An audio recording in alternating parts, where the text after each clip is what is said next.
Hello everyone and welcome to another episode here on the MIgardener channel. This one is going to be episode number 7 in the Back to Basics series. We got Cindy with us. It's been a while, Cindy.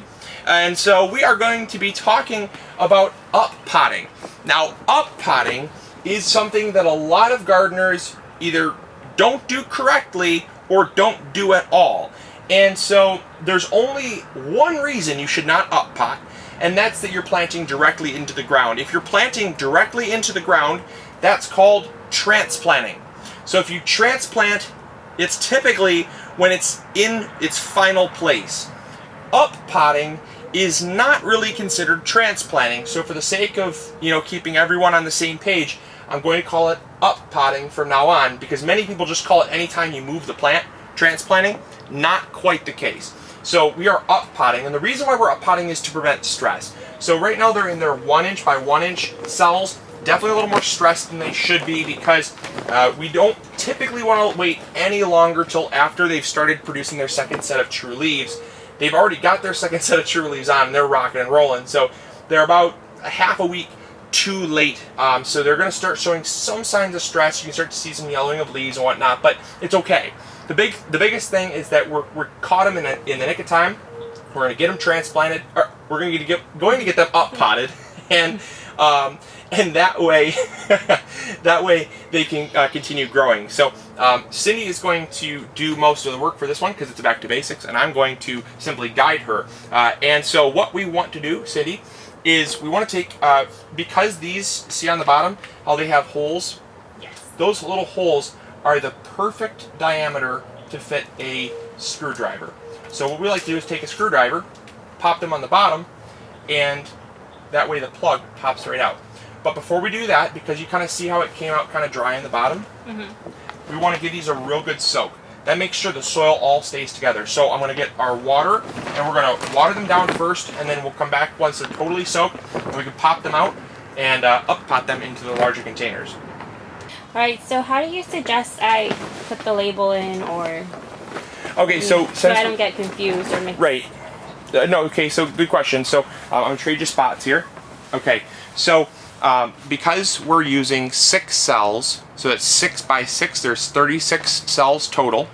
And so because there's 36 cells total, and these are 12 cells wide, but not every plant will have... Not every plant survived, obviously. Some didn't sprout here. It's going to be kind of spotty. Right. We want to just keep filling these up first. So what I like to do is simply pop out the cells, fill what I can, and then I'll face the tag in that cell facing this way, showing me that everything in this cell forward is said variety. That way you don't have to keep relabeling stuff, and one label can pretty much suffice for all of them. So, let me just see. Fill it. Oh. There you go. That's so easy.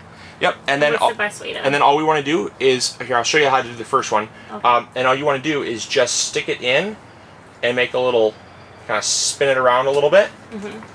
And that way you have a hole, and then you can set your plug. You can pop your plug right in there. And these are called plugs. See how easy that just kind of plugs right in there? And then just... And you simply tamp it to backfill. Okay. It helps if you pre-moisten this soil as well. We pre-moistened that before we started filming. But that way you can make these holes really well, and the soil doesn't kind of fall back in it. You can make a nice hole there. So, there you go. Thank you. Now, do you have any more questions? Since this is such a simple thing, sometimes I kind of just assume that there's no questions, but do you have any? Not yet. Like that one's like a little... Yeah, it's okay. Are we going to put soil on top of it again, or nope, no need. We've already pretty much filled these up. I'm gonna put a little more water in these trays while you're doing that. Okay.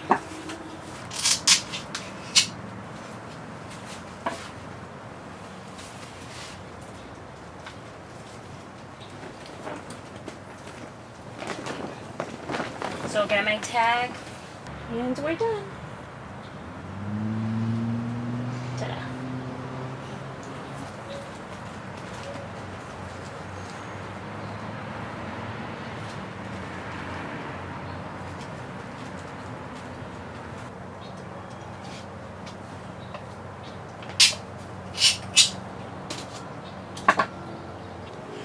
So there you all go. There is Back to Basics number 7. Hopefully you all enjoyed, and we will definitely be bringing you all along for more Back to Basics series as they come out. The next one that we're going to do is on watering your seedlings. So many people improperly water their seedlings, and definitely leads to less than desirable results. So that's going to be episode number 8. Stay tuned for that, and great job today, Cindy. Thank you. Awesome. So we're going to get the rest of these up potted here. Hopefully you all enjoyed. As always, make sure to check out the playlist with all the other Back to Basics if you're new to this series. It's certainly an awesome series. Cindy's been doing a great job. Also, do let her know, how proud of her you are in the comments box below. Definitely, words of encouragement are always great for a beginning gardener. And certainly, Cindy, you've been doing an awesome job. So it's going to be a great year. Super excited for this year. And also, do not forget to like this video. It definitely helps us out, helps send the video around to other people. And if you have not yet already, click that subscribe button, because that is something you should really do. So anyways, we'll let you on your way so you can grow big or go home. Hopefully you all enjoyed. Hope you learned something new. Thank you, Cindy, for your help. And you want to sign them off? Grow big or go home, guys. See you. All right. Bye.